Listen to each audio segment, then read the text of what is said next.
the fast 5 things you need to know. We'll start your day off swirly, it's the toast. I sound amazing. Welcome back to the Toast and Friday.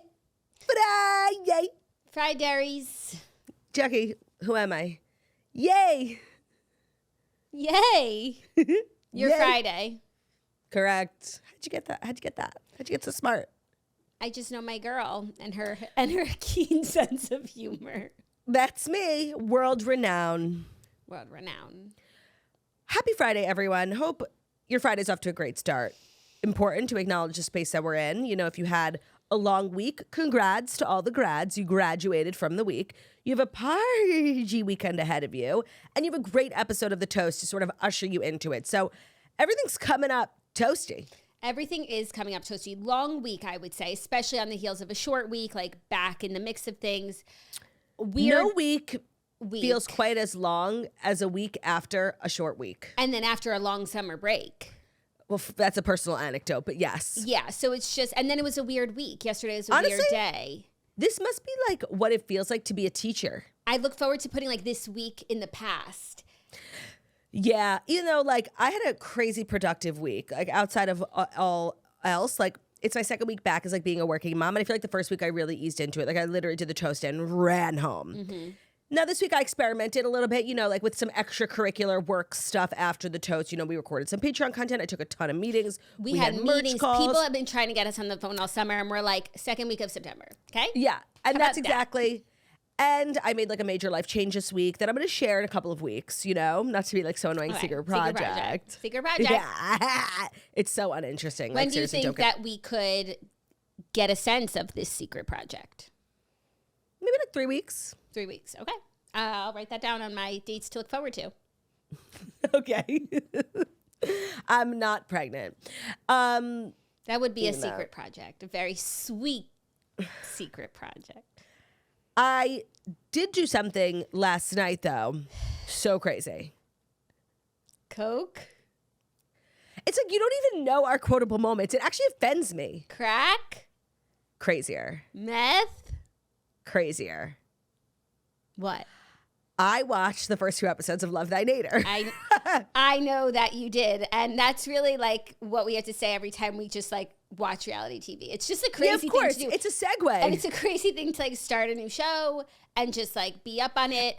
And especially I really want to with like an entirely new group of people, right? Yeah. These are not celebrities I'm familiar with. And honestly, nobody on the show is a celebrity except for Brooks. So like it's an entirely new introduction. And the show really is making waves. In an organic way, I find. Like, I feel like I heard so much about it and how good it was before I even started it. Same. Whereas sometimes, like, I just, like, pick a show. I haven't heard much. And I can tell you, like, everyone is right. Like, there is something to this show. And it is Brooks. Like, she is a star. She's hilarious. Well, she's gorgeous. We have a Brooks Nader story today. Oh, okay. And because you watched Love, Thy Nader last night, I watched more episodes. So I think I watched like 2 or 3 episodes. So like we could do a little Love, Thy Nader recap. How does that sound to the class? She's silencing me. She said, quit. No, but it's like, we're going to bookend the show with Brooks. I mean, we could. No, it's fine. But it would be a nice segue into one of our stories. Yeah, it's fine. But that is crazy that you did that. I know. Well, Ben went out and I was like, okay. Speaking of Ben, Lish. Loaf is in the oven. He made the loaf is out of the oven, actually. He did the whole process yesterday. I'm going to say it, okay? I'm just going to say He made a party loaf. He retarded in the fridge last night, and then he baked it this morning, okay? And that is the technical term, so, like, don't come for me. Yeah, you have a problem with it? Like, take it up with God because he invented the language, okay? Yeah, that's just what the loaf does in the fridge. And so he put the loaf in this morning and then took it out, and you have to wait like 45 minutes before you cut it open. So he was like running around the city. He was like, I need the best butter in Manhattan. And he ended up running all around the city just to go to Whole Foods. And he got like a Pargy $9 French butter on his influence. And I missed the cutting of the loaf because I'm here working. I don't think he's cut it yet. I think he and I decided he would cut it after the toast because you should wait minimum an hour to cut it, but it's better to wait longer because like it's still hot and like cooking on the inside and it can deflate if you cut it too soon. So like the better to wait longer. And I think deflating would really hurt Ben's loaf because between you and I and our millions of listeners, when he took it out of the oven, he was like, Claude, you gotta come in. You gotta come see. It's insane looking. It's insane. It's gorgeous. Literally, I had to get up from my makeup desk. I walk over to the kitchen and like, it's literally like, it's the wrong shape. You know, it's not like bulbous and tall. It's more like flat and wide, like a Frisbee almost. Yeah, so that's it's a little bit flat, which for a first loaf, at least it rose. My first few loaves didn't even rise. I would attribute that to him for having an immature starter. The stronger your starter is, the more it acts as a rising agent. But he took a lot of pride in making starter from scratch, even though that's like not a point of pride. Correct, because now we just have like flat, saggy loaves. The point of pride is to like have a starter that's been around for hundreds of years. Like that's Oregon Trail. Yeah, the bread is from scratch, but the starter, the older, the better. I just feel like I've been lied to. Like, it's, you know that episode of Sex and the City where Samantha meets that guy who owns the Latin club and he's like, we're going to summer in the Hamptons and we're going to go to the south of France. Ben all week has been like, we're going to have pargy loaves and we're going to have salted toast and we're going to have great butter and bread. I haven't had one singular piece of bread and I saw the loaf. I'm not impressed. Like, I'm not. Well, he'll keep at it. Like it's really trial and error. No one really, maybe a couple people do. If you have a starter that you got from someone and you follow their recipe to a T. Like I think Shannon's first loaf was pargy, but that's also just like Shannon is pargy. Yeah. It takes time. So I'm glad that it rose. Like he has bread. It looks edible, but I understand that it's not technically a pargy loaf. No. But don't worry, I made up for the family and I made a pargy loaf this morning. That's so great. I'm sure Ben did too, in his own way. For sure. Our house is crazy. I'm sure Ruby did too. Ruby did. Oh, that's cute. I'm still at the phase. I said this on the Patreon, but it bears repeating. I'm still at the phase where like I live for the smell of Ruby shits. Like, and not to be They're like, not, you can't even call them that. Well, not to be like really TMI, but since I don't have a period yet, I can't share that. So I have to share this. And maybe other breastfeeding moms will relate. And it makes total sense scientifically, but like Ruby's farts and like general like tushy like smells smell really similar to mine. When Ruby farts, it'll go. Well, that makes sense because you guys are eating the same things. I know. So it's like if I'm not home and I fart, I'm like, oh, Ruby. And he radiates the glow around his halo. A new day, Ruby farts on a summer day. I sound really nice today. That's my key. You look really nice. How are you feeling, mama? Thank you. I do look nice. I have a meeting today, and then I'm thinking of maybe having a spot of lunch beforehand because girls got to eat. Who are you meeting with? You know, somewhere in your mind. It's not like a meeting, but I have some things to attend to today, and then maybe my husband will want to grab some lunch with me. I don't know. We went to lunch on Monday. It just like worked out. I like needed lunch, and I was like gonna go grab something like from a QSR, but then I was like, that's always so yucky. So we went to Hillstone. I was ready to sit by myself, but I called my husband. I was like, by the way, like I'm going to Hillstone. Like if you want to come, and he'd love. That's like where the only place we go. Yeah. And we had like, we both brought our computers and we had like lunch together. And so like maybe we'll do it again. There is something uniquely special about going out to eat alone as a pregnant woman. Like it's kind of complete, not that eating alone isn't socially acceptable, but like it's really sweet and everybody treats you really well. I went out to eat so much alone when I was pregnant. They just like take really good care of you and everybody's like, oh, how many months? And it's just like kind of the best. Yeah, and I'm like, I'll have one of everything. And there's no judgment. No. Although I always found like whenever I was, because I didn't wear like really bumpy clothes. Like I always was wearing like a big sweatshirt. So like it could just be like a big girl going out for lunch or it could be a pregnant girl going out for lunch. So whenever I was like ordering like particularly, you know, indulgently, always put my hand on my belly. Yeah. And like maybe a little on the hip, like on the back too. Like I think I'll have the Panel vodka. When I put my hand on my back, I do feel like dramatic. Yeah. But my hand is actually always on my belly, just like, you know, moving around, feet. So I'm glad you brought that up. Kicks. Because I remember when Meghan Markle like was pregnant and she presented at that award show, like or something. She got so much hate for like having her hands on her belly. Like it was such a random thing for her to get hate for. And you, I think, were pregnant at the time, and you were like, "No, Claude, I'm telling you, like you really just like can't stop touching your belly when you're pregnant. It's just." I just remember you saying that. Anytime I even think about the fact, I'm pregnant, I like a touch. If I feel something, I touch. Like I need a rest. It's a nice shelf. So, I just remember that you said that, and I want to say that was not my experience. Well, did you have a lot of action in your belly when you were pregnant? I feel like you didn't, but I also just saw like a really cute reel that was like, it was like, this person who didn't like feel a lot of like kicks and stuff while they were pregnant, and then they cut to the baby and it's like, because he's just a chill baby, like, and it was like the cutest chiller, and that's Ruby. Yeah, so like I had movement, because or else I would have sent myself to the hospital. Right. There's no movement. I had very standard movement, but no, I didn't even see like people like film their bellies, and like there's a kick and you see the whole foot. Like, no, Ruby was really chill. He was also breech, and I was like, well, why is he breech? And I feel like now I know, because like he was just chilling hard, like cozy. He's really not like a big torturer. And so while I didn't get like the labor and delivery that I wanted, I really had a purgy newborn baby who like wasn't a torturer.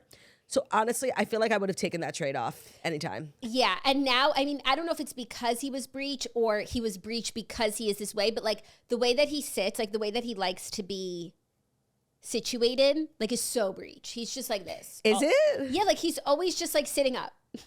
Yeah. Like so cute. Other babies like always want to be in like cradle position. Oh, really? Yeah, Ruby doesn't fuck with that. Some babies always want to be like vertical here. Ruby just wants to be like sitting up like a big man. And that's what he was doing in your belly. Ruby in my belly. Like that's the baby that was in your belly. It's like the Ruby who just like sits like, hey guys, what's going on? Yeah, it's so true. Like he just wants a seat at the table. That's why you're excited for high chairs. And he is too. I'm so excited for high chairs. Did I say that was like a milestone I'm looking forward to? On Patreon was a question. Yeah, and that's what you said. Because like I just want him to join us, like up here. He's always vertical. Yeah, he'll love it. Huge news. I'm seeing the Downton Abbey movie this weekend. I cannot wait. I've got my tickets. Like I've had them for 2 weeks. I'm so prepared. And it wasn't like competitive. The theater was completely empty. That's worrisome. It is for the state of great cinema. Correct. Having said that, I know the DAQ will show up when it matters. That's the Downton Abbey community. Yeah. It's a strong but mighty. It is. Strong and mighty. And the stories are? The stories are good. We're going to wrap up some things from the week, put a bow on it. We have Queenie and Weenie, which is also the best way to put a bow on your week. I had a hard time coming up with Queenie and Weenie this week. Of course, I had 3 Weenies in rotation, but I didn't really like any of them that much. It's like, what, we're going to make Kendra Lakari the Weenie? Like, what she did was a federal offense, not a Weenie offense. And she did it like 3 years ago. Like, I would sooner make Netflix the Weenie for giving her the edit they did. So true. That was recent. Yeah.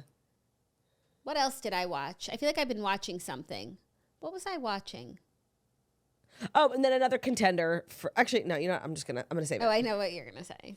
I have a personal anecdote I'd like to share during Queenie and Weenie. Not to be a tease, but stay tuned. Oh, I thought you were going to say something else. So I don't know what you're going to say. Well, I might be saying that, but you'll have to wait till Queenie and Weenie. Wait, can I just text you and guess? Because now I'm like, am I so off or am I so on? I just don't want to spoil it. Nothing that I wouldn't say live. Okay.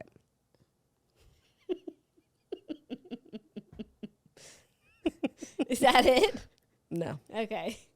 I'll tell you guys at the end of the show. Stay tuned for more. Actually, let me think. Hold on. Is that what you were? That's not even what's running through your head, was it? It wasn't, but now I kind of want it to be. Okay. Let's see where the show takes us, Koji. Okay. Okay. And speaking of the show, without further ado about things that are going to happen in the show, here are the Fast 5 stories that you do need to know.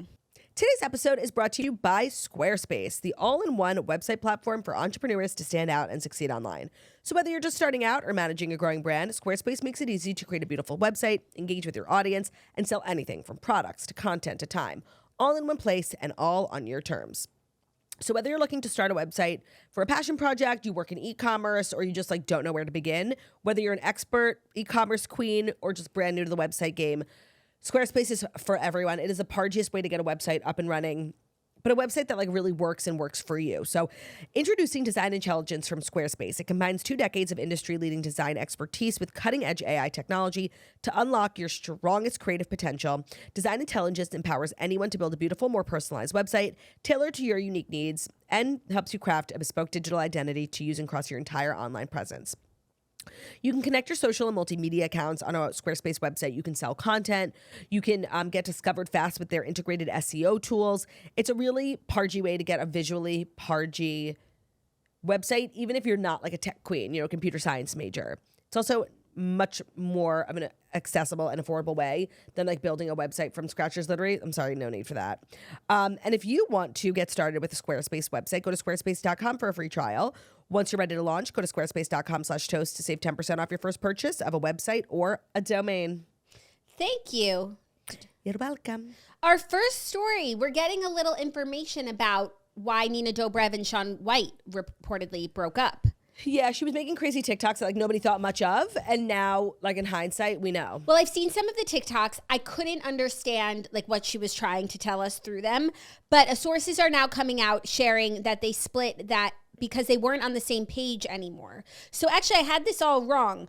According to this insider who told the Daily Mail that it wasn't surprising that they broke up because they've been moving in different directions for a while.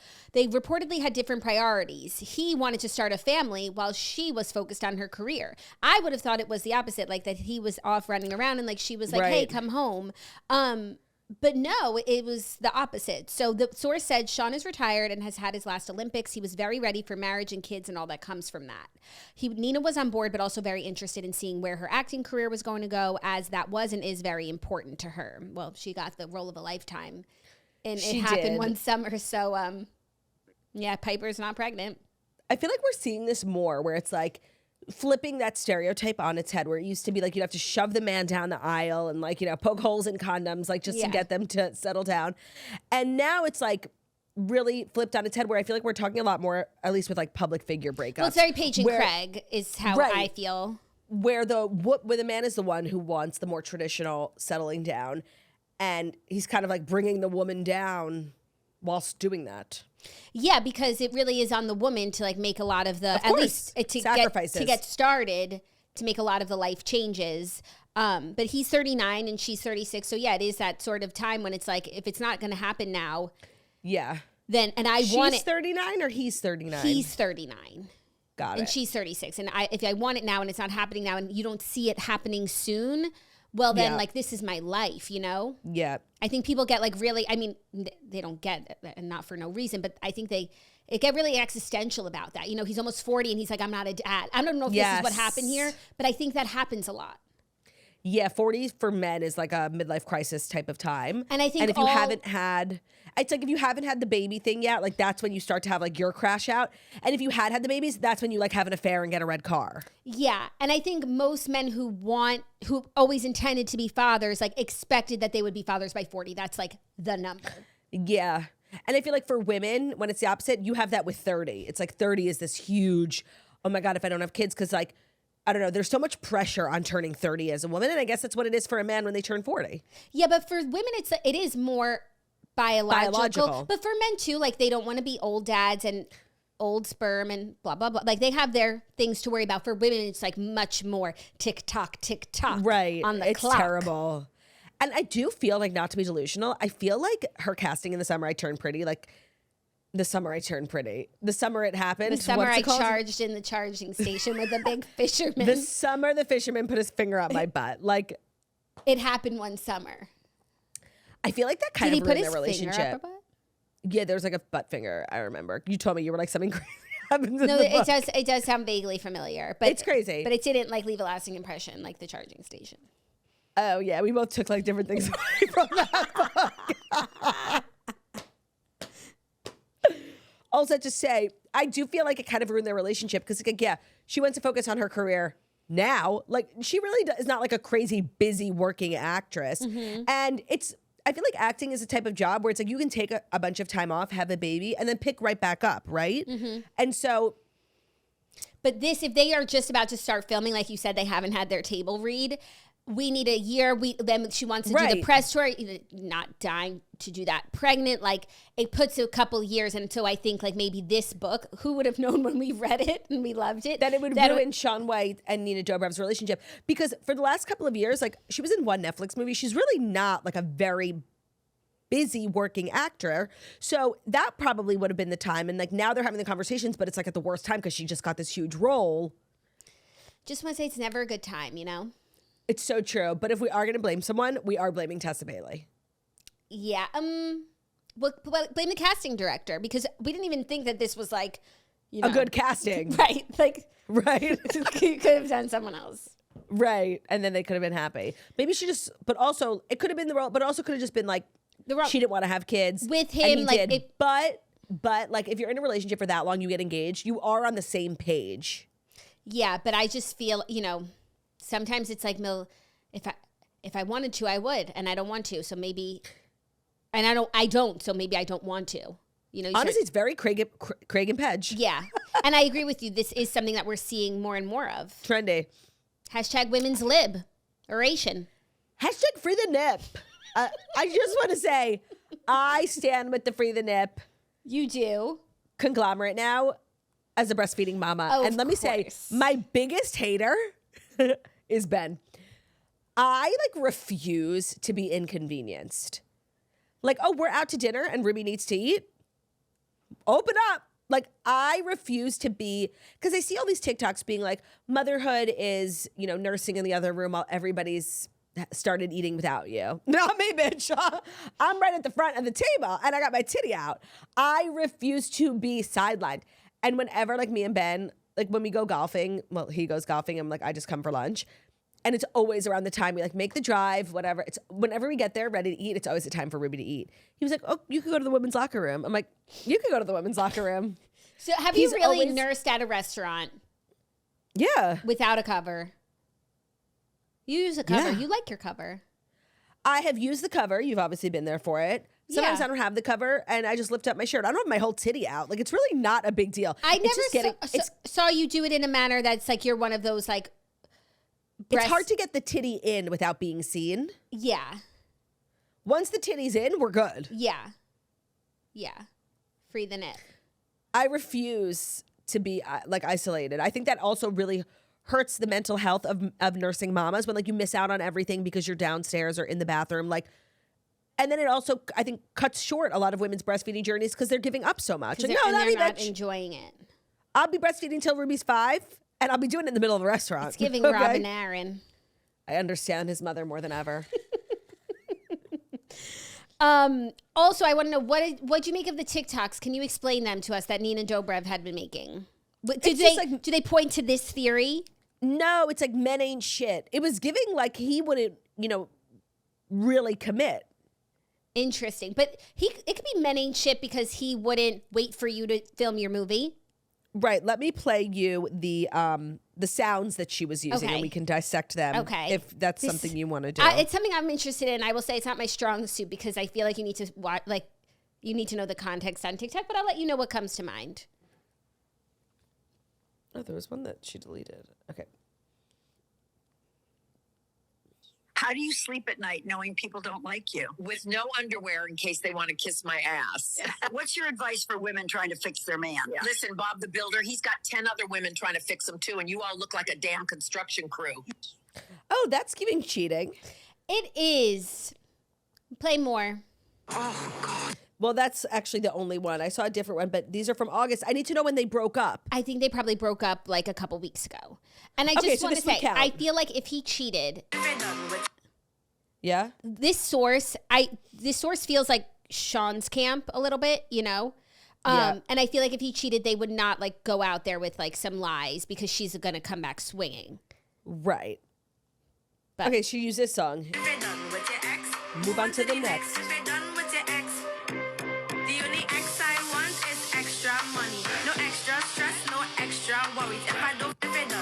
Okay. So she wants like the money over the ex. So she took the job of It Happened One Summer. I think that we can really point to that as being. And when she posted that, no one was like, No. ex, you're engaged. Because that's the thing. Like, everyone just thinks, like, they're so good. She's just using a TikTok sound. They were so She's not been, like, anyone trying we to thought tell of. us for weeks. They had to, like, put out a statement because no one's She's like, you guys aren't listening. That's frustrating.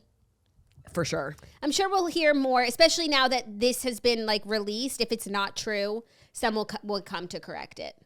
Yeah. And, you know, eventually time will tell. If he settles down with the next girl and has kids quickly, then, yeah, this is what that was. Joe Manganiello. You know, if it happened when Summer gets a sequel, this is what that was. Well, It Happened When Summer does have a sequel. It's a book about the sister. It's called Hook, Line, and Sinker. I didn't read it. Sinker. I didn't read it. Oh, I did. Are you ready for our next story? Yes. Some more couple news. I'm curious to hear your thoughts because Harry Styles and Zoë Kravitz were spotted jetting out of New York City together. Commercial. At Newark Airport. Followed by like a fan, an annoying fan, peppering them with questions. I saw 2. So the video was from one annoying fan being like, Harry, do you think you and the bros will be together for One Direction? I don't even know where this person was from, so I'm just making it back. One Direction. And then he caught he was getting his own moment, this fan, and then he caught like another fan being like, Harry, can I please take a picture? Harry, you want to be nice to your fans? Even though this was in New York, so I don't know why everyone's British. Well, he's asking about One Direction. This guy's like peppering Harry with questions. Zoe's walking behind him. It's like very tense and uncomfortable. And like, honestly, the sort of thing that could end a budding relationship because it's like, Zoe, if I'm Zoe, I'm like, where's my fucking plane? Like, why? Not only that. Why am I walking through TSA with the lay people? If I'm Zoe and you're making me walk through TSA with the lay people, yes, but also like you're walking ahead of me and really not being like protective boyfriend. Well, he was carrying her things. I don't care. Like he was walking ahead of her. It could have been his handbag, but I don't know with him. It's actually true, but I don't know. It wasn't giving like protective masculine energy, and I'm toxic like that. Like, I know, but I feel like sometimes when you're just trying to move quickly, like it's like agreed upon, like heads down, going forward. Like this isn't about like I'm gonna keep my arm around you. Like we're on a mission. It's giving like those videos people love to post of like Haley and Justin, where he like closed the door on her by accident, or like walks ahead of her on the skateboard in Times Square. It's just not giving like big papa energy. Yeah, I just want to say, like, if they are never seen together again after this, like, it's because she got the ick. It's like, this is something that could give a girl the ick. Is Harry like a climate king? I don't know, but you know what I was also thinking about him? Like, at one point, no one was making bigger songs than him, like the biggest pop star in the world. And like, it's crazy how you can't take a year off. Cause now I'm like, retired old man, get back to work. Like, oh, that's funny. I feel like that's too much of a generalization. Like, because I think that about Shaun Mendes. Like, Shaun Mendes was the biggest pop star in the world. He took time off, and it's like, who? I think that about Camila Cabello. Yes, but I think you get to a certain level where you can take time off and it doesn't affect you. And I think Harry's at that level. I don't think so, because I'm like, he can't afford a jet. He's not working. Oh, he can afford a jet. Yes. No, I don't agree with you. Shaun Mendes and Camila Cabello both like decided to take time off for their mental health, and it ruined their careers. Like, yeah. It's crazy how that works. It's sad. And I think that's why people get stuck in this like hamster wheel of tour album, because you do get forgotten about until a certain point where it's like, where like you're Adele, everyone's Taylor anticipating Swift, Beyonce, but Lady Gaga. Like, you take time off and they're like LG6. There's no SM3. Like, no one cares about Shawn Mendes now. It's crazy. I feel like Harry is taking a little too much time off. Like, and when you're not that he's new, but like his solo career is relatively new. I think he had like 1 or 2 solo albums. So it's like that's when you get no time off and like you burn out. Have to build to that level. You're a young person, and then eventually you get. So I just feel like he's slipping, and it's sad to say. I don't agree. Slipping, but it might be time to get back to work. Like, right? I think we're approaching that, but I don't think it's had an effect yet. Okay. So if he can afford a jet and he didn't get her one, like, I'm sorry, if I'm her, no. And if I'm Benson Boone, like, I'm paying a witch on Etsy to put a curse on Harry Styles. You know, like keep staying out of the limelight. Keep letting me be sort of like a caricature of Harry Styles. It's working for me. It's working for Benson. Yeah. Benson.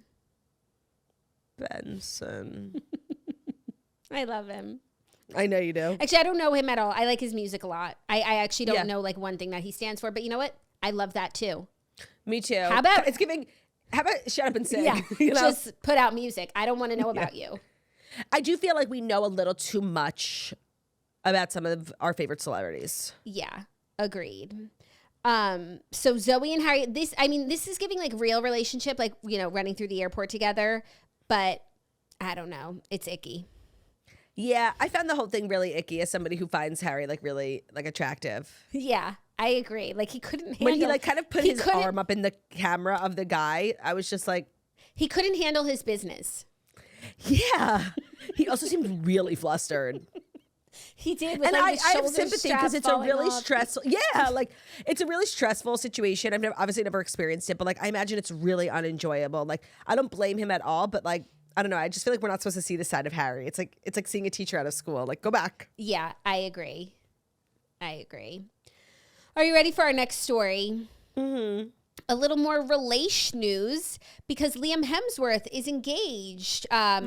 His fiancée Gabriella Brooks confirmed engagement with a massive diamond ring. These two have been dating for a long time, and now they're engaged. He's going to give marriage another go.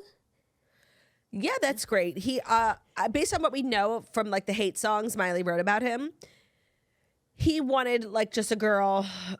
Again, it's kind of to like behave. Yeah, but like someone just to settle down, quiet life with. He definitely like. I know he's technically famous. Does he work? I don't know. He scares me. For sure. You know, he's just not about this life. Yeah, because it wasn't just the time he told her to like stop sticking her tongue out on the red carpet. Like, yeah, that video has made the rounds. It's actually a crazy video. It is, but there's like other stuff too. Like he was cheating on her, right? Because she filmed at the house. Right. They say with Jennifer Lawrence, although Jennifer Lawrence went on Watch Happens Live and said, "Please leave me out of this. I have nothing to do with it," and I believe her. Yeah, I just feel like Miley gave like him like 10 of the greatest years of her life, and like he was just so unworthy. And like, what did he do to her? Because she was like so ready to love him forever. It's so true. So and it was like her real like first big love, right? Yeah, no, but so she like so chose him, and engaged. she kept choosing him, and he was not worthy. Maybe he's grown up since. Yeah. It's Gabriella Brooks' problem now, not mine. Yeah, so. They're a lovely looking couple. They've been together a while. Like this has been his lady for a while, so I'm rooting for them. They also say that he cheated on Miley with Isa Gonzalez. Remember that? Yeah, but that's not how I remember it, though I vaguely remember it. They broke up a lot, Miley and Liam. Right, and so I thought that Isa was just like one of the girls that he was while they were not together. Yeah, and people always wanted to know who he was like spotted out with because he's like Miley's ex. Of course, Colby from Dynasty. Our girl, Madison. Yeah. Now he's loved up. Well, Mazel, I think that it's really interesting how he was like really famous and a big movie star for so long. So much so that like he had a brother, Chris, and we were like, yeah, whatever. And now like Chris is the biggest movie star in the world. And I don't think Liam has acted in 10 years. No, I know. It's really crazy because he's not any less handsome. I think by choice. No, I think it's by choice, honestly. I feel like he did not like, and he got really famous with Miley. I feel like he did not like it. Don't forget Hunger Games. Right. And don't forget when the waves are flooding the shore and I can't find my way home anymore. Honestly, I have like a little bit of a cold. Sticky shoes. That sounded really good. Yeah. And Miley has like that sort of smoker's cough, like that's when I like rasp. I look at you. So good. You bitches could never, honestly. Never. One of my biggest regrets, I know I have a list of regrets that we always joke about that like I mention all the time, but what's not on that list is that my freshman year of college, I was planning on auditioning for X Factor. Do I need to get the list out, by the way? I think you do. I haven't gone over this list in a while. Okay. Let's go. So this tell list, the if you're new story. here, this list came from the fact that like I had a couple of regrets that it was like, it's important. People always ask you like, what's your biggest regret? And like nobody has the answer like offhand. And I was like, Jackie, we need to write down because I have a couple of regrets. I know that not getting in the police car. Hysterical. Yeah. Not getting in the police car is one of my biggest regrets. I can't really get into that story, but basically I witnessed a bank robbery and the police showed up and they were like, can you help us? Like get in the car. We need to find the guy because I remember exactly what he looked like. And I was like, yeah, sure. And Ben grabbed me. He was like, what are you doing? I'm like, I'm getting in the police car. What are you doing? And he was like, you can't. I was like, oh, okay. And then I was like, why did I listen to this idiot? Biggest regret of my life. Controlling. What was the other one? There are so many and they're so funny. Okay. The Yeezus jacket. But honestly, like I don't regret that anymore. Yeah. Because that was like it was an accident. And I didn't know. I was like, literally, this was like 3 apartments ago. So like, actually 2 apartments ago. I bought this piece of merch from, I thought it was like Kanye's. This was before Kanye went crazy.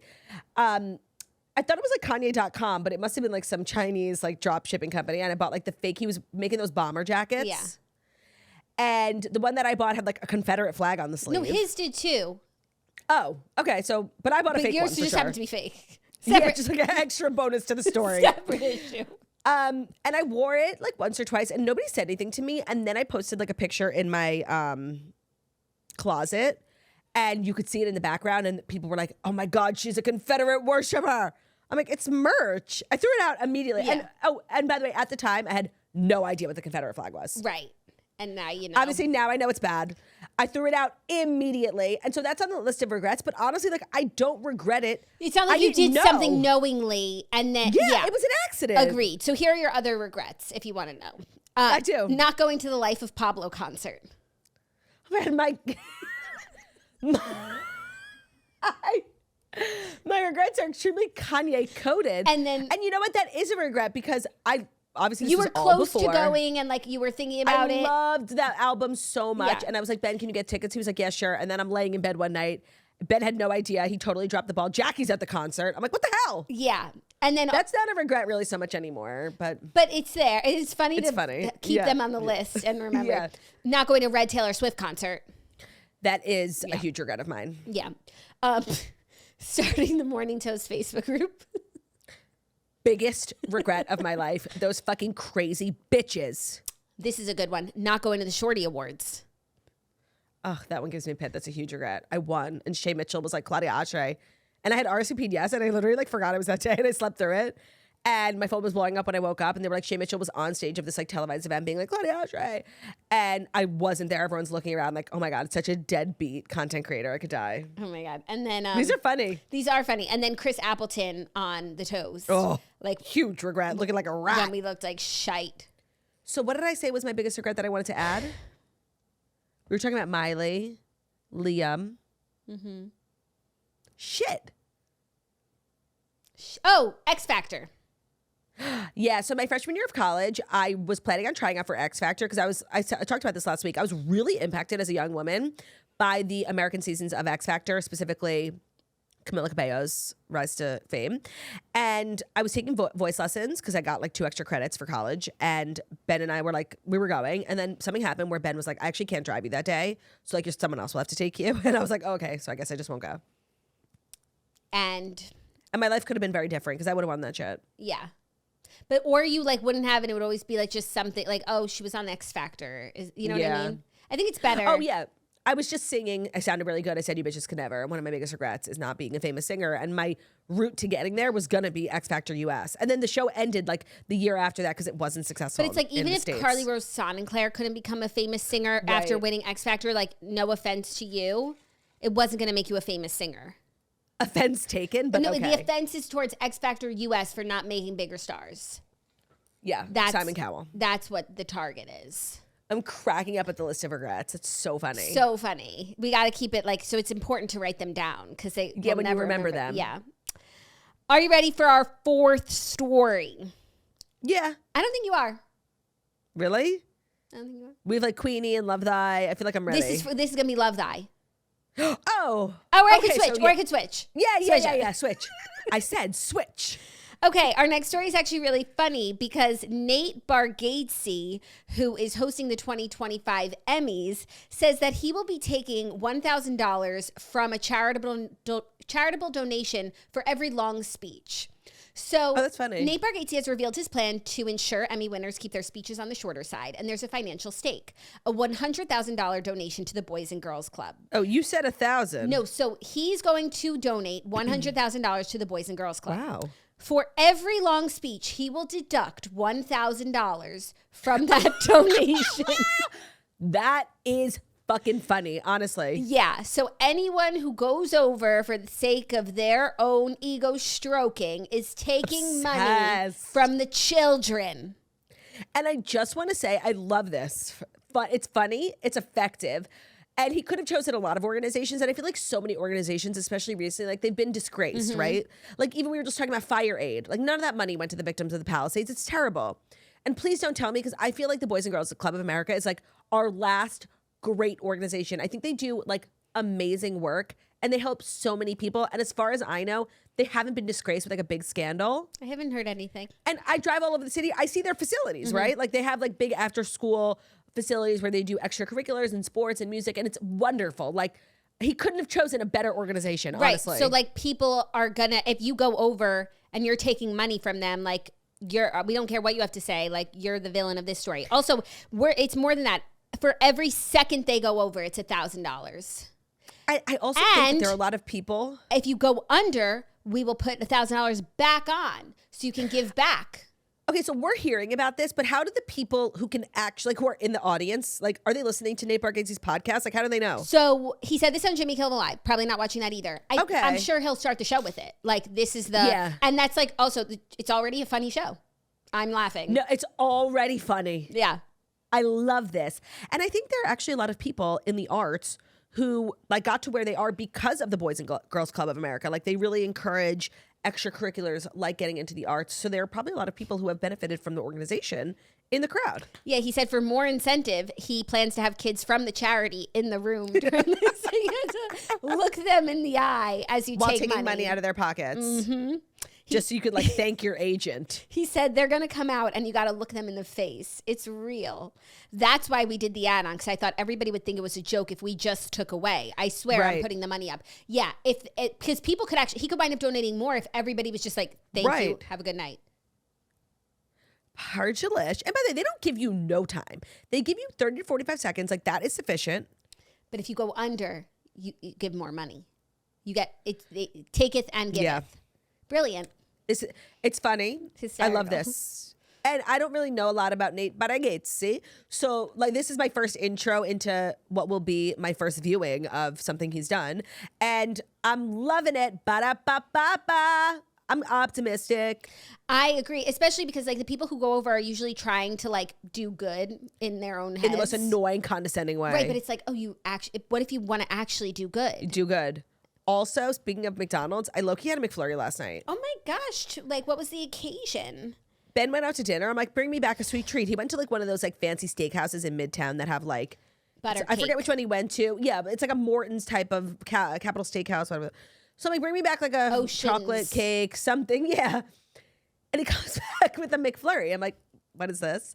He's like, they wouldn't let me do takeout of dessert. Isn't that weird? I think I'm like, yeah, he was like, no, I swear I asked. I'm like, that's really weird. That's so He's like, so I just like picked this up on the way home. I was like, you know what? This is better. It works. Yeah, one man's trash is a turdy's treasure. I'm officially in the window of like can't have sweet treats before bed anymore because I'll wake up choking. Oh. Yeah, like it's dinner and then done. Oh my God, that's the worst part of pregnancy, being so hungry, but so sensitive to acid reflux in the night. So after dinner, and you have to have like a really bland dinner. Yeah, not like eat dinner tacos, too it's late. over for tacos. Not eat dinner too late. Like that's where I I'm forgot about that. Yeah, I'm it so happened sorry. a bit later than I expected. It is kind of late. Because like over the summer, like we were snacking a lot before bed, and like I was getting woken up a little bit. But anyways, it's okay. And I know what you guys are gonna say. Just have the treat. Like you'll suffer, but it'll be fine. It's not worth it. No. I'm not going in that lake. It's too big and scary. Before we dive into the remainder of the show, let me just tell you that the remainder of the show is brought to you by Huggies. So we were just talking about like active babies, right? Like you have really active babies, like kicking, screaming, especially during changing, which can be really, traumatic. But Huggies is here. They're little movers, have up to 100% a leak-proof fit. So I'm new to the game, obviously, but I'm familiar with a blowout. It's kind of crazy. And the more your baby like runs and kicks and frolics, it can impact the containment. The dude. The containment of the specimen. Huggies Little Movers are available with double grip strips and their new Huggy Fit 360 waistband. So Huggies Little Movers are designed to help keep your baby comfortable, but also protected no matter how they move. The Little Movers is the only brand with the double grip strips. It's designed for worry-free running, jumping, and playing. And the new Little Huggies Little Movers Hug Fit 360 slip-on diaper has double the stretch of Little Movers open diapers and an extra secure fit. So they have easy tear sides for fast and easy change. I also am new to the tear sides game as well. Having a baby that loves to move and, dance around is super fun, cute. You got a cute video sent to the grandma. But it can also be challenging to find a diaper that keeps up with them through the day and the day's activities. Huggies Little Movers help keep your mini-me protected with double grip strips and Hug Fit 360 waistband. Huggies Little Movers are made with double grip strips or with the new Hug Fit 360 waistband, so your mini-me can keep moving like you do. Huggies, we got you, baby. Today's episode of The Toast is also brought to you by Happy Hen, a company that I'm newly familiar with, but I'm loving. And I'm also just really, I love the message. So a happy hen makes a happy egg. So most store-bought eggs are sad eggs. You can literally see, they look like they came from sad hens, meaning that the hens who lay them are trapped inside, the yolks are pale, the taste is bland. Happy hens spend their days outside on pasture, leading to a tasty orange yolk and a difference that you can taste. The proof is inside the shell. So I love this concept. Yolks being orange, rich, and make them rich and flavorful. And I feel like we're so conditioned. I feel like over the summer I saw an orange yolk and I was like, Jackie, what is this? You're like, no, that's literally how it's supposed to be. Mm-hmm. We are so conditioned to accept less, to accept worse, to accept sad eggs. No, not anymore. I feel like when you become a mom, you become really, and eggs are really hot button issue, used heavily. Yeah. Oh, and a hot button issue, yeah. And you just start to take more care as to what you're putting in your own body in addition to that of your family. What are my chickens eating? Where are they living? Where are they living? What are their conditions? Are they happy? A happy chicken's going to lay a happy egg. And happy egg has a difference that you can see, taste, and trust. So visit happyegg.com/toast to find Happy Egg near you and make sure your next dozen is filled with PGOEs, precious gem of an eggs. Start your day off swirly, Happy Egg, and toast, which we love. Hopefully not Ben's. That's too sweet. Today's episode is also brought to you by Quince. Fall is in full swing. It's the perfect time to refresh your wardrobe with pieces that feel as good as they look. Luckily, Quince makes it easy to look polished, stay warm, and save big without compromising on quality. Quince has elevated essentials for fall, so think 100% Mongolian cashmere sweaters, starting at just $50, washable silk tops and skirts, perfectly tailored denim, all at prices that feel too good to be true. So obviously, doing an entire wardrobe refresh every season can be really a strain financially. And that's why Quince is the perfect, when you just need something new, something purgy, something made well, something luxe, but you don't want to break the bank. Enter Quince. They have wool coats that look designer level that cost a fraction of the price. The quality is just as good, if not better, than some of the designer competitors. They partner directly with ethical top-tier factories. They cut out the middleman and then pass the savings on to you. That's how they're delivering luxury quality pieces at half the price of similar brands.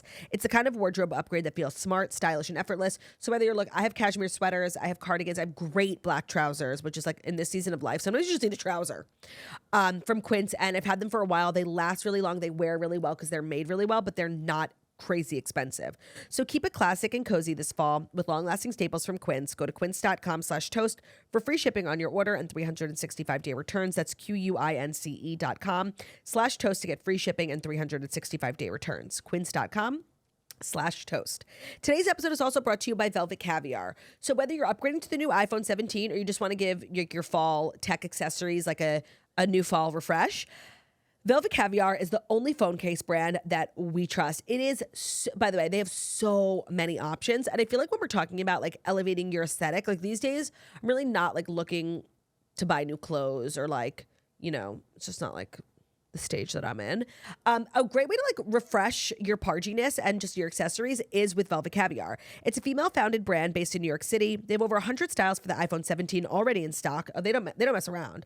And they're ready to ship today. The cases are drop tested up to 10 feet, MagSafe compatible. They have phone cases. They have the MagSafe sticky grippies. They have the MagSafe rings, tons of different accessories for your phone. They have accessories for your phone's accessories. They really just, it's a great way to just elevate your look in a small way. Phone charms, which I love phone charms. And then they all match each other, so you can get a set. I got a bundle so that all of my accessories match each other, and I'm not like looking fucked.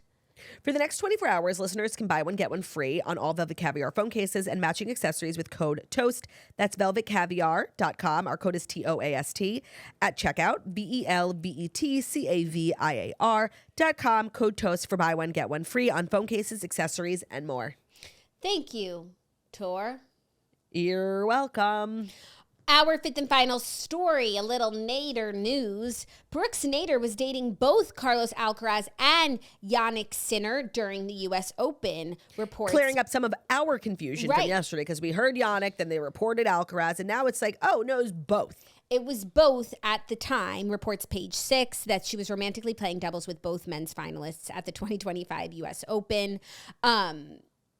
It's now said that she's dating Carlos. I think she like probably made a choice after he won the championship and was like, okay, I'll go with him. But I think during the competition, rough night for Sinner. Yeah, during the competition, like she was courting both of them. I wonder if they knew about each other. That's really crazy. I just want to say, like, this is a slay. Like, this. You know how we hear stories like, you know, back in the day, Sophia Loren, like JFK, Marilyn Monroe, and Jackie O. Seriously, this is such a slay. It's so funny, and I feel like now that I know her a little bit better, I might have had a different take on this headline before I watched her show, but like she's really just like a silly, goofy kind of girl, and it's like not that serious, right? Yeah. I really, I think this is so funny. No, and like she's single, and so if she's gonna be like dating people, it's just like crazy that they happen to be competing against one another. But to her, it's just like two guys that she's dating. Yeah. And the show is so interesting. I'm obsessed with The Apartment. Like, to me, The Apartment is the fifth sister. Don't you need to understand more about The Apartment? Layout-wise, I said upstairs, downstairs. So, like, Brooke's room is downstairs. I just, like, I don't know. How many bedrooms? I feel like the other sisters are sharing because they don't even show they must. The other bedrooms. How long is the lease? Like, is it just to film this show? I feel like it is. Yeah. So, because they all moved in the beginning. Right. And they all but they were all living in New York before, but then they're also saying like, now we're in New York together, but it's like, have you been in New York? I feel a little bit of confusion on some of the logistics, but I'm getting there. I just feel like they can't really say like they got a show and the show's premise was them all living together, so they moved in together for the show. Sort of, but they do like keep it real on the show. Like the next episode I have coming up is at the Hulu Upfronts because Gleb is going to be there. So they're like talking about the show. I love that. Yeah, it's very meta. Mm-hmm. So I watched the first 2 episodes, and I feel like what it was sold as like the sister show, and maybe it gets more about the other sisters later on. Honestly, I hope not. What it was sold as, like, I get why they did it because people love like Kardashians, right? So they love like a sister show. But really the only worthwhile star is Brooks. Like she's so dynamic. She really can carry an entire show. She's so funny. Like I really was not expecting her to be so funny when she thought Gleb was like ghosting her, but then it turns out he left his phone in the cab, and she's like so happy that she's not been ghosted. She like opens her robe and she flashes her sister and she's like dancing totally naked. Like she's just really funny. And I feel like she's really emotional in, you know, positive and negative ways. And she just like lays it all out. So she's so happy. It's like really kind of manic highs and lows. Yeah. And maybe that was more reflective of the type of relationship it was, or that's the type of person that she is. But I just really like her. Like I find myself finding her just like so funny.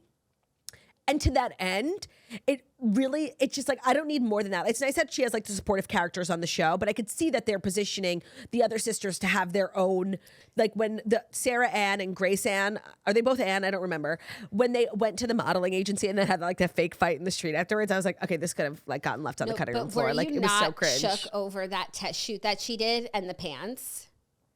So I turned off the episode in the middle of the test shoot. I didn't get to the pants. Oh my gosh, because Sarah, like Grace Ann's taking new photos for her book and like really trying to like put her best foot forward in the modeling world. And Sarah Ann like goes to just like help be like her mentor. And like Grace Ann is really wearing a horrible outfit. Like you're not getting booked. You're not getting booked for anything wearing that outfit. And Sarah Ann like it comes in and is like, that's terrible. Like you can't wear that. You look like cheap. And that's really these funny. Poses are cheap. Like and she's right. And it's like obviously a harsh thing to say, but like that shoot was a complete waste of time in those pants. Do you remember when like it was a trend for like so short, and it was literally 10 years ago, leggings that had slits all the way down the side?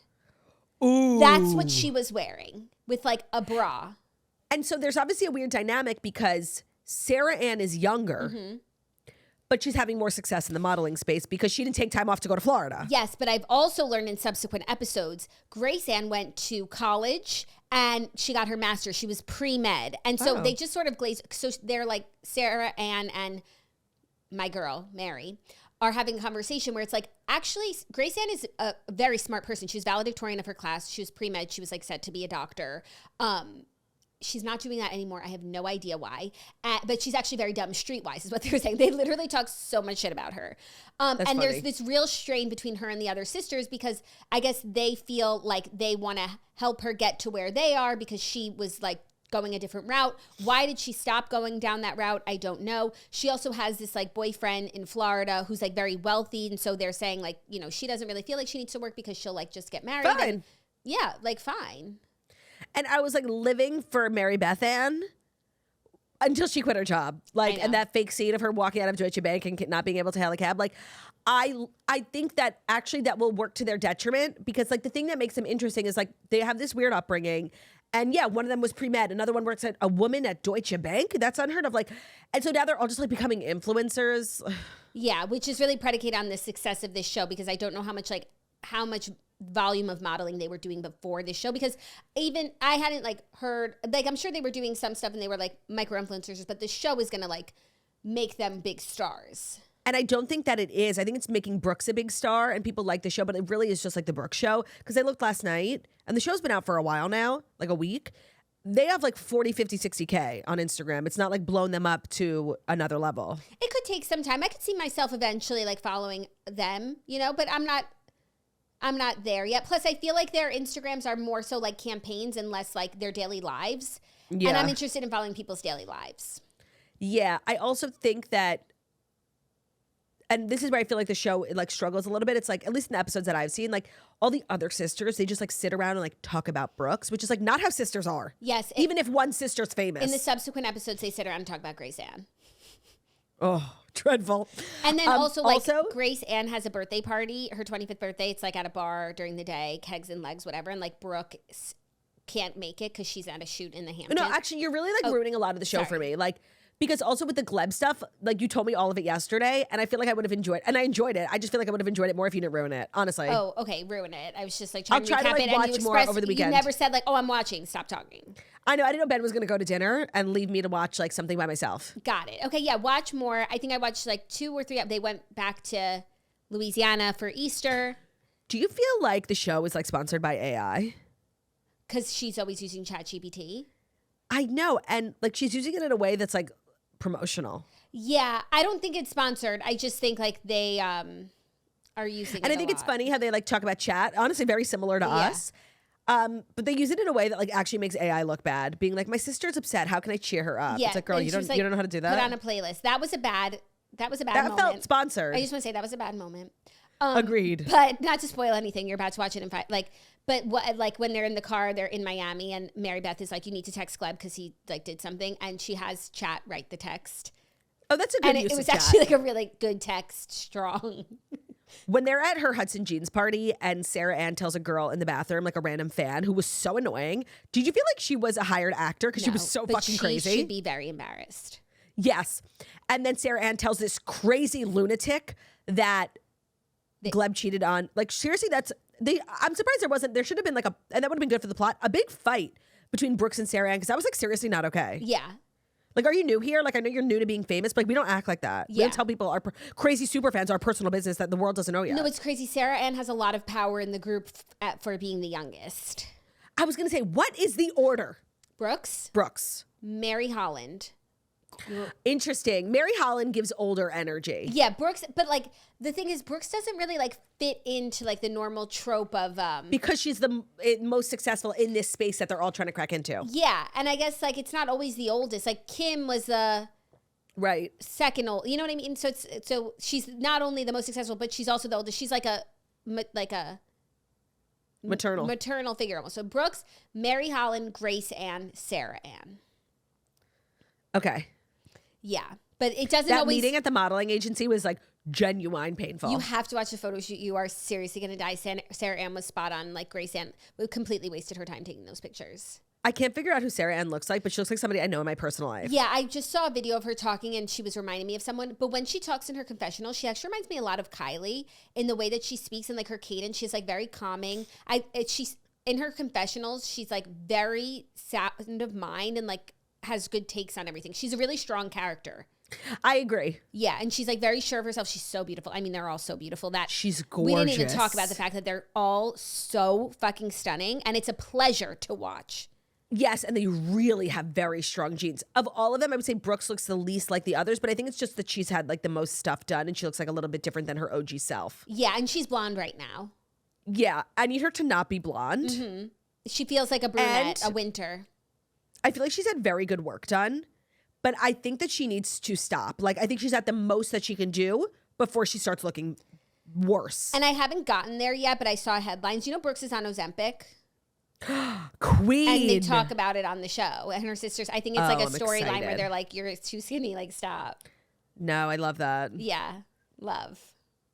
Okay, let's dive into Queenie and Weenie of the week, our final segment of the week of our final episode of the week, where Jackie and I like to wrap up the week, take a look at the week at a glance, give out 2 awards, Queenie of the week and Weenie of the week. They're pretty self-explanatory, and just giving a platform to a Queenie and a platform to a Weenie. So Jackie, without further ado, would you like to go first for your Queenie? Yes, so starting with the positive, because a Weenie struggled to materialize this week, but a Queenie came through this morning. And it's a Florida mother who gave birth to the hospital's biggest baby in its 10-year history. Oh my God, I literally sent that this morning to Shannon. I was like, you. She gave birth to a 13-pound, 15-ounce baby here in the great Sunshine State. And that is Queenie behavior.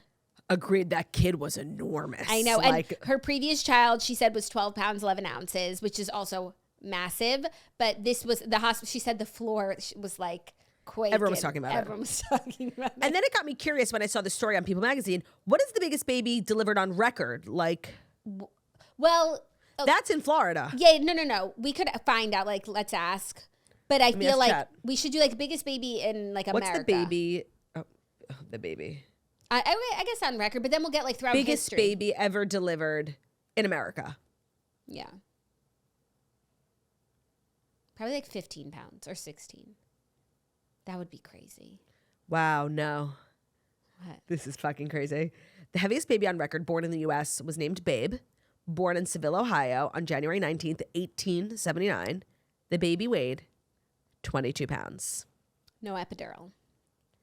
If you mean recent record, say the last 50 to 100 years, I can pull that up too. Yeah, right? Yes, chat, no, but please. thank you for that. Shout out to Seville, Ohio. Here are the few of the largest newborns in the U.S. Francisco Ortiz in 2014, 14 pounds.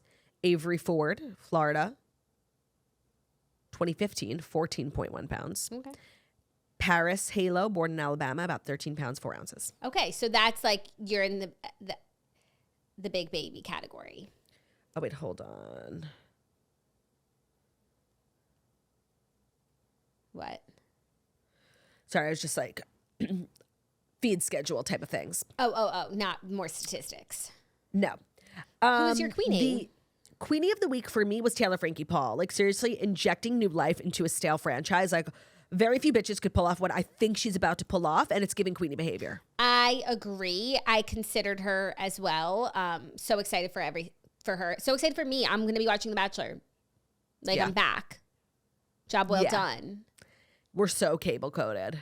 Cable coded. Except, I guess if you watch the next day on Hulu, you don't have to watch commercials. Something to think about. That is huge. I'll see if it becomes like a real issue, but I think that it will. Yeah, I think so too. But it's like hard because people will, if it's airing on Monday, people want to hear the recap Tuesday. Like, it's hard. It's hard to. You try being a podcaster. You try being an influential content creator. Weenie, I don't have a Weenie this week. Like, no one was exuding Weenie behavior for me. I know you have 3, so I was hoping maybe I could like snag one if I felt compelled. I had 4 because you reminded me. Grace Ann just like was giving Weenie in the first few episodes of. That's what I texted Claudia. That's what I thought she was gonna say. No, I was gonna say Belly. Because I watched The Summer I Turned Pretty this week and she was being such a fucking weenie. Yeah. And then also I wanted to share the story that I went to lunch the other day And this girl was staring at me and she like looked at me and she turned her phone and she was listening to the episode of The Toast. And I was like, oh, lol. And then she came over to me at the end. She's like, I'm so sorry to bother you. I just want to let you know, like, I am a Gen Z listener and we also hate Belly. So like, you're cool and hip with us too. But do you hate, does she hate the show? Did I say I hate the show or I hate everyone in the show? Difference. Different. Okay. So you like the show? Like, I don't hate it. Like, I'm watching it. But like, hate watching? Does it spark joy? No. Does it spark joy for her? Gen Z. Well, I don't know. She told me I was cool and hip, so she's Queenie. actually Queenie. So she's the queen. So Belly was a Weenie. Kendra Lakari was also a contender for Weenie. Grace Ann, yes, Weenie-like behavior. And then also, this is kind of crazy, but my Weenie of the week is ChatGPT. ChatGPT has been failing me a lot. I feel like a couple times on the show I've used it, and it's taken like 45 seconds to give me an answer, which I know sounds crazy, but it's supposed to be instant. I don't know. I'm just like kind of feeling like I need to switch to a new program. No, I had a really like enlightening experience with ChatGPT a few weeks ago where I realized like it's so flawed. Basically, do you remember like over the summer people were throwing dildos at the WNBA? Yes. And like I saw like some things about it, but I just didn't understand like what was going on at the WNBA. So I asked ChatGPT, I'm like, not that they have a good reason, but like what's with the dildos at the why are they throwing dildos at the women on the court? And ChatGPT was like, they're not. That's fake news. And I was like, what do you, I was like, what do you mean? I see it here and here. And they're like, no, it's not happening. I sent an article from like Yahoo Sports. They say that's a fake website.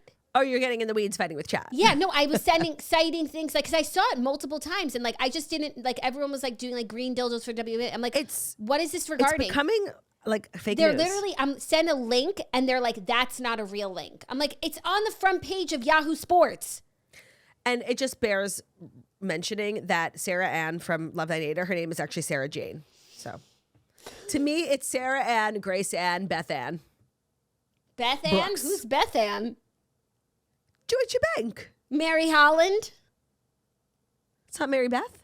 I think it's Mary Holland. Mary Ann. But also Holland is the mother's name. So I thought that was like nice. Listen, I got to wrap. I'm about to pee in my pants. On. So hold on. We have to get her name. I really thought it was Mary Holland. Can you give me 1 second to confirm? Holland is the mom's name. I know, but Mary Holland Nader. Mary Holland. Oh. Thank you guys so much for listening to the Toast and Monday Morning Show. We deliver the fastest stories you need to know every Monday through Friday. And if you're watching us on YouTube, please feel free to subscribe and give this video a thumbs up. We're also available as podcasts and our podcasts can be found on Spotify, iTunes, Stitcher, Public Radio, iHeartRadio, CastBox, all the places. Wherever you listen to podcasts, minutes to leave a 5-star review about how beautiful, stunning, and wickedly talented we are. Love ya. Bye. Leave a message in the comments.